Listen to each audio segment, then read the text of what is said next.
Imaginez organiser la demande en mariage parfaite et vous mettre à genoux devant la mauvaise personne. Eduardo, millionnaire méticuleux, a vu son projet de demander la main de sa petite amie tourner au désastre lorsqu'il a passé la bague au doigt d'une autre femme, sa collègue. Mais cette erreur n'était-elle qu'une coïncidence, ou le destin essayait-il de dire quelque chose? Alors qu'il tente de réparer le chaos et de reconquérir sa fiancée en colère, Eduardo commence à tout remettre en question. Ses choix, ses sentiments, et même qui devrait vraiment être à ses côtés. Un gâchis plein de rebondissements passionnants, de moments drôles et de découvertes surprenantes qui vous tiendront en haleine du début à la fin. Ne clignez pas des yeux, car vous ne voudrez pas manquer une seconde de cette histoire. Eduardo était agité. Le restaurant était déjà plein. Les amis et la famille attendaient avec impatience le grand moment, et il pouvait à peine respirer sous le poids de l'attente. Alors qu'il vérifiait pour la 4e fois la bague dans sa poche, son ami Bruno s'approcha avec un sourire malicieux. « Ça va aller, mec. Juste, ne fais rien de stupide, » dit Bruno, en lui donnant un coup sur l'épaule. « Vous n'aidez pas, » marmonna Eduardo en ajustant sa cravate. « Et si j'oublie ce que j'allais dire, ou pire, si elle dit non ?» Bruno rit, profitant visiblement de l'attention de son ami. « Si elle dit non, tu peux au moins utiliser la bague comme porte-clés. Pensez au côté positif. »« Merci pour votre confiance, Bruno. Vraiment encourageant, » répondit Eduardo en roulant des yeux. Il redressa sa cravate une fois de plus et prit une profonde inspiration. Le restaurant était impeccable, décoré de fleurs blanches et de lumières scintillantes, comme Eduardo l'avait prévu dans les moindres détails. La table centrale était pleine de visages familiers, dont Isabella, qui était superbe dans une élégante robe rouge. Cependant, quelque chose a commencé à le déranger. Camila, sa collègue, portait une robe très similaire à celle d'Isabella. « Excellent, c'est juste ce qui me manquait », se murmura-t-il. Mais il repoussa cette pensée. Rien ne pourrait mal se passer, n'est-ce pas? Une fois le dîner servi, Eduardo toucha à peine à la nourriture. Ses yeux étaient fixés sur la bague dans sa poche et sur le visage d'Isabella. Finalement, il se leva, s'éclaircit la gorge et attira l'attention de tous. « Excusez-moi tout le monde, j'ai quelque chose d'important à dire. » Isabella sourit, légèrement surprise, tandis que tous les regards se tournèrent vers Eduardo. Il se dirigea vers l'endroit où elle était assise, mais avec ses mains tremblantes et ses nerfs à vif, il finit par s'agenouiller devant la mauvaise personne. « Isabella, tu es l'amour de ma vie. Depuis le jour où je t'ai rencontré, j'ai su que je voulais passer le reste de ma vie avec toi. Accepterez-vous de m'épouser ?» Camila resta statique, clignant plusieurs fois des yeux avant d'ouvrir la bouche. « Je ?» Elle regarda autour d'elle, espérant que quelqu'un dirait que c'était une blague. « Eduardo, tu sais que je m'appelle Camila, n'est-ce pas ?» Un murmure de choc parcourut la pièce. Isabella se releva brusquement, avec une expression mêlée de colère et d'incrédulité. « Vous vous moquez de moi, Eduardo. » Eduardo, toujours agenouillé, regarda Camila, puis Isabella, et réalisa son erreur. « Je ne le suis pas, c'était une erreur. Isabella, je voulais dire toi. Bien sûr, je voulais dire toi. » Camila recula, tenant la bague dans une main. « Eh bien, cela s'est avéré intéressant. » Isabella secoua la tête, attrapa son sac et partit précipitamment. Eduardo se leva maladroitement et courut après elle. « Isabelle, attendez, s'il vous plaît, laissez-moi vous expliquer. » Cependant, avant qu'il ait pu quitter la pièce, Bruno l'intercepta en posant une main ferme sur son épaule. « Félicitations, mon ami. Je pense que nous venons d'assister à la pire demande en mariage de l'histoire. »« Ça n'aide pas, Bruno !» s'est exclamé Eduardo en repoussant la main de son ami et en courant vers la porte. Pendant qu'Eduardo essayait de joindre Isabella, la pièce était en ébullition. Camila resta immobile un moment, tenant toujours la bague. Finalement, elle regarda autour d'elle, soupira et dit avec un sourire sans joie, « Ce n'était pas dans mon plan pour la soirée. » Eduardo a rattrapé Isabella sur le parking du restaurant. Elle était appuyée contre sa voiture, les bras croisés et une expression de pur dégoût. « Tu ne sais vraiment pas ce que tu fais, n'est-ce pas ?» dit-elle, sans même le regarder directement. « Isabella, c'était une erreur, je le jure. J'étais nerveuse, et la robe de Camilla ressemble tellement à la vôtre que... Comme, Eduardo, tu penses que c'est ça, que le problème c'est la robe ?» l'interrompit-elle, la voix élevée. « Vous ne parvenez même pas à reconnaître la femme à qui vous souhaitez proposer ?» Eduardo ouvrit la bouche pour répondre, mais les mots ne vinrent pas. Il savait que rien de ce qu'il dirait ne serait suffisamment convaincant à ce moment-là. « J'ai besoin de temps. Ne me cherche pas, Eduardo. Et s'il te plaît, réfléchis à ce que tu veux vraiment, car ce n'est clairement pas moi, » a conclu Isabella en montant dans la voiture et en s'éloignant, la laissant garer sur le parking. De retour au restaurant, Eduardo trouva Camilla tenant toujours la bague. Elle le regardait avec un mélange de confusion et d'humour. « Alors, c'était amusant. J'espère que vous avez un plan génial pour vous sauver la mise, » dit-elle en rendant la bague. « Brillant, Camilla. Je pense que j'ai juste ruiné ma relation, » répondit-il en soupirant et en lui prenant la bague des mains. « Eh bien, au moins maintenant, nous savons que tu es nul en proposition, » a-t-elle plaisanté, essayant de détendre l'ambiance. « Mais sérieusement, tu veux que je fasse quelque chose? Peut-être appeler Isabella et lui expliquer que c'était un malentendu? »« Non, Camille. Si je ne peux pas résoudre ce problème seul, personne ne le pourra, » a déclaré Eduardo, découragé. Le lendemain, Eduardo a essayé d'appeler Isabella à plusieurs reprises, mais elle n'a pas répondu. Il a décidé de se concentrer sur son travail, mais la situation ne l'a pas aidé. Pendant ce temps, Camilla apparut dans son salon, portant 2 cafés. « Écoute, je pensais que tu pourrais utiliser de la caféine, ou du moins une distraction, » dit-elle en posant le café sur la table. « Merci, j'ai besoin de tout cela et d'un miracle, » répondit-il en acceptant le café. Camilla s'assit en croisant les jambes. « Alors, quel est le plan? Le projet? Je pense que je commence à réaliser que je n'ai aucune idée de comment résoudre ce problème, » a admis Eduardo. Camilla eut un léger sourire. « Peut-être devriez-vous commencer par vous demander pourquoi vous êtes si désespéré de résoudre ce problème. »« Que veux-tu dire ?» demanda-t-il en fronçant les sourcils. « Je veux dire, tu sembles être plus préoccupé par l'erreur que par ce qui a conduit à ce moment. Êtes-vous sûr de faire cela pour les bonnes raisons ?» a-t-elle demandé. Eduardo resta silencieux, réfléchissant à ses paroles. Peut-être que Camilla avait raison. Peut-être que le problème était plus grave qu'une simple erreur lors d'un dîner. Eduardo a rencontré Bruno pour se défouler. Ils étaient dans un café du centre-ville et Eduardo avait l'air plus perdu que jamais. « Alors, récapitulons, » commença Bruno en remuant le sucre de son café. « Vous avez proposé à la mauvaise femme. Ta copine est furieuse, et maintenant tu es là, pensant qu'un café avec un ami résoudra tout. Je ne pensais pas que cela résoudrait le problème, » répondit Eduardo en roulant des yeux. « J'ai juste besoin de comprendre comment j'en suis arrivé à ce point. » Bruno eut un petit rire. « Eh bien, peut-être que le fait que vous ne puissiez pas distinguer votre petit ami d'un collègue est un indice. Ça n'aide pas, Bruno. D'accord. Sérieusement maintenant. » Bruno se pencha en avant, regardant Eduardo directement dans les yeux. « Pourquoi étais-tu si nerveux, mec? Vous sortez avec Isabella depuis des années. Cela devrait être naturel et non une opération militaire. »« Je ne sais pas, » a admis Eduardo en secouant la tête. « Je pense que j'étais plus soucieux de rendre tout parfait que d'être réellement présent. » Bruno but une gorgée de son café avant de répondre.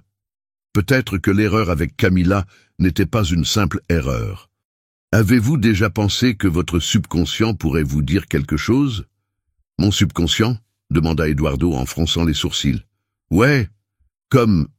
Peut-être que tu n'es pas aussi sûr d'Isabella que tu le penses. Ou peut-être que Camilla a plus de sens que vous ne l'avez imaginé jusqu'à présent, suggéra Bruno d'un ton provocateur. Eduardo renifla. Camilla n'est qu'une collègue. Cela n'a aucun sens. Alors pourquoi te sens-tu si à l'aise avec elle ces derniers temps? Et ne mens pas, car je sais que tu lui parles davantage, dit Bruno en haussant les sourcils. Eduardo resta silencieux. Les paroles de Bruno le dérangeaient plus qu'il ne voulait l'admettre. Au travail, les interactions avec Camilla se sont poursuivies. Pendant le déjeuner, les deux hommes ont fini par rire ensemble à propos d'un incident impliquant la machine à café. Pour la première fois depuis des jours, Eduardo se sentit détendu. Saviez-vous que la machine à café est plus efficace que la plupart des gens pour provoquer des catastrophes? A plaisanté Camilla, en nettoyant une tache de café sur sa chemise. Eh bien, au moins, je ne suis pas le seul à pouvoir faire des erreurs, répondit Eduardo en riant. Au fil de la journée, Eduardo commença à remarquer quelque chose. Camilla n'était pas seulement une distraction. Lui parler était facile, naturel. Différent de l'effort constant qui semblait nécessaire avec Isabella. Eduardo a finalement réussi à organiser un rendez-vous avec Isabella pour une conversation franche. Ils se sont rencontrés dans un parc calme, à l'abri des regards indiscrets. Eduardo était nerveux, se tenant les mains pour essayer de contenir sa sueur. Il savait qu'il devait être honnête, mais la pression était immense. « Merci d'être venue, Isabella. Je sais que je ne le mérite pas, après ce qui s'est passé, a commencé Eduardo en essayant de briser la glace. Je suis venu seulement parce que j'ai besoin de réponses, Eduardo, répondit-elle en croisant les bras. Son regard sévère montrait clairement qu'il ne serait pas facile de la convaincre. Comment peut-on se tromper sur quelque chose d'aussi fondamental? Comment peux-tu confondre ta petite amie avec une autre femme? C'était une erreur, Isabella. J'étais nerveux, distrait. C'était un moment de confusion. Rien de tout cela ne change ce que je ressens pour toi. Distraite, répondit Isabella en haussant le ton.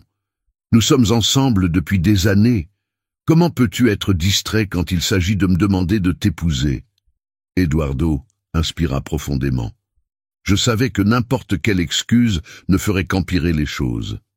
Tu as raison, j'ai échoué. Mais honnêtement, je pense que le problème va au-delà de ça. Je voulais que tout soit parfait, mais j'avais plus peur d'impressionner les autres que de me connecter avec vous. Isabella resta silencieuse, analysant chacun de ses mots. Finalement, elle a répondu « Et c'est là le problème, Eduardo. Notre relation a cessé de nous concerner depuis longtemps. On dirait que nous ne faisons que maintenir une façade. Nous nous sommes perdus. Je ne veux pas que ça se termine comme ça, dit-il, sentant le poids de ses mots. Mais peut-être que je dois le finir, répondit Isabella en secouant la tête. Soyez honnête avec vous-même. Me considérez-vous vraiment toujours comme votre partenaire ou simplement comme quelque chose que vous devez garder par habitude? Parce que je me sens plus comme un élément de votre liste de choses à faire que comme quelqu'un d'important pour vous. Ces mots le frappèrent comme un coup de poing dans le ventre. Eduardo savait qu'elle avait raison, mais l'admettre était douloureux. Il ne voulait pas perdre Isabella, mais il ne pouvait pas non plus ignorer que quelque chose n'allait pas entre eux depuis longtemps. Après la réunion, Eduardo a passé la journée à réfléchir.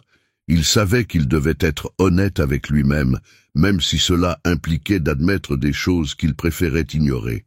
Pendant ce temps, ses interactions avec Camilla restaient constantes. Lors d'une pause au travail, Camilla est apparue dans son bureau avec 2 cafés. Elle le regarda avec un sourire enjoué. « Comment se passe le projet de faire revenir votre futur ex-fiancé » a-t-elle demandé. Eduardo rit, même s'il y avait une touche de mélancolie dans son expression. « Je ne pense plus qu'il y ait de plan. Il n'y a que l'acceptation. » Camilla posa le café sur la table et s'assit. « Tu sais, Eduardo, parfois la vie devient plus facile quand on arrête d'essayer de tout planifier. Il est peut-être temps que tu commences à ressentir davantage et à penser moins. » Il la regarda surpris par le sérieux de la voix de Camilla.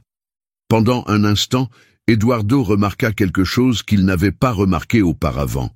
Lui parler était facile, sans effort. Camilla semblait mieux comprendre ce qu'il traversait que lui. Et, pour la première fois, Eduardo se demanda si ce qu'il ressentait pour elle était plus qu'une simple amitié. Les jours suivants furent décisifs pour Eduardo. Il a finalement admis que sa relation avec Isabella n'était plus ce qu'elle était avant. Même s'il l'aimait, il ne pouvait ignorer ce qu'il ressentait. Au fond, il savait qu'il devait être honnête avec elle et, surtout, avec lui-même. Eduardo a organisé une nouvelle rencontre avec Isabella, cette fois dans un café tranquille. Elle est arrivée à l'heure, gardant une expression neutre, comme si elle savait déjà ce qui allait arriver. « Merci d'être revenu, » dit-il en tirant la chaise pour qu'elle puisse s'asseoir. « J'espère que cette fois, vous savez exactement ce que vous voulez dire, » répondit sans détour Isabella. Eduardo inspira profondément, cherchant du courage. « J'ai beaucoup pensé à nous, à ce qui s'était passé, et j'ai réalisé que peut-être le désordre au dîner était le reflet de ce qui n'allait pas entre nous. »« Que veux-tu dire ?» demanda-t-elle en haussant un sourcil. « Ces derniers mois, notre relation est devenue davantage une question de satisfaction, d'attente, que de ce que nous ressentons l'un pour l'autre, a-t-il admis. Et c'est aussi ma faute. J'étais tellement concentré à impressionner les autres que j'ai oublié la chose la plus importante, nous deux. » Isabella secoua la tête en soupirant. « Je ressens ça aussi. Même si cela fait mal de l'admettre, Eduardo, je pense que nous nous forçons à faire quelque chose qui n'a plus de sens. Tu as raison.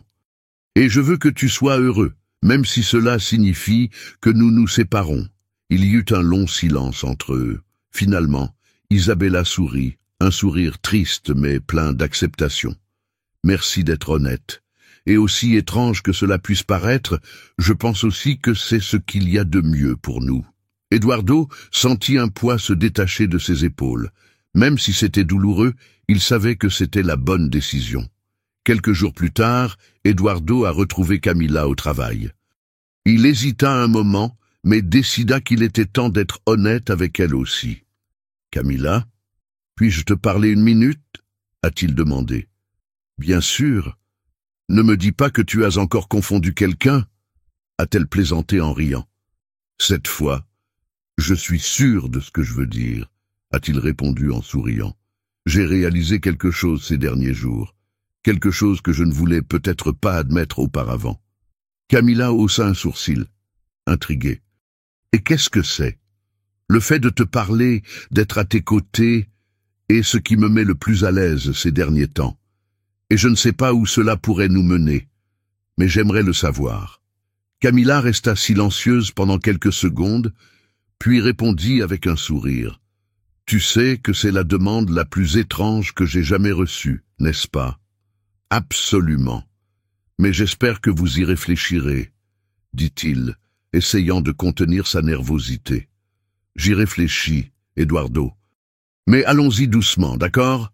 Une chose à la fois. » Eduardo hocha la tête, soulagé. « C'est tout ce que je veux. » Les deux hommes ont commencé à passer plus de temps ensemble, explorant ce qu'ils ressentaient sans se précipiter. Pendant ce temps, Isabella a trouvé sa propre voie, profitant du temps pour se redécouvrir. Elle a réalisé que la rupture était pour elle aussi un nouveau départ. Quelques mois plus tard, Eduardo et Camila ont décidé de travailler ensemble sur un projet social pour les couples en crise, inspiré par les leçons qu'ils avaient apprises. Lors de la cérémonie d'ouverture, Camila a plaisanté. « Peut-être que notre première réussite sera que vous ne vous tromperez pas de personne la prochaine fois. » Eduardo rit en lui tenant la main. « Je promets que je ne ferai plus jamais cette erreur. »